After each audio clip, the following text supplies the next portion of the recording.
இன்றைக்கி எங்கள் வீட்டுக்காரருக்கு பிறந்த நாள், அதனால் கேசரி பண்ண போகிறேன். அந்த கப்பால் ஒரு கப்பு வழிய எடுத்தேன், ஃபுல்லாக கும்பமாக எடுத்து நெய் ஊற்றி வறுத்துக்கணும். கொஞ்சம் நெய் ஊற்றி வறுத்துக்கணும், கொஞ்சம் செவக்காக வறுத்துக்கணும். ரவா வாசனை இல்லாமல், பச்சை வாசனை இல்லாமல். இது பாதாம் பருப்பு எடுத்து ஸ்லைஸ் பண்ணி நெய்யில் போட்டு வறுத்துக்கணும். முந்திரி பருப்பு இல்லாதனால இந்த கப்பால் 3.5 கப்பு தண்ணி ஊற்றினேன். அது நல்லா வேகணும் ரவா, அதனால் 3.5 கப்பு தண்ணி ஊற்றி நல்லா கொதிக்க விட்டு ஒரு பிஞ்சு உப்பு போட்டினேன். அப்போ தான் ஸ்வீட்டை நல்லா எடுத்து கொடுக்கும். இந்த கப்பால் 2 கப்பு எடுத்துனேன் ஜீனி. நீங்கள் 1.5 கப்பு கூட எடுத்துக்கலாம். நல்லா தண்ணி கொதித்தோடனே ரவாவை நல்லா வேக விட்டுக்கணும்.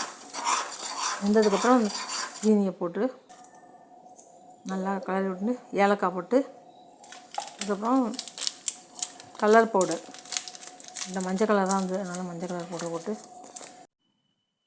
கொஞ்சம் நெய் ஊற்றி இறக்கிடணும். மேலே பாதாம் பருப்பு போட்டு கார்னிஷ் பண்ணியாச்சு. தேங்க்ஸ் ஃபார் வாட்சிங்.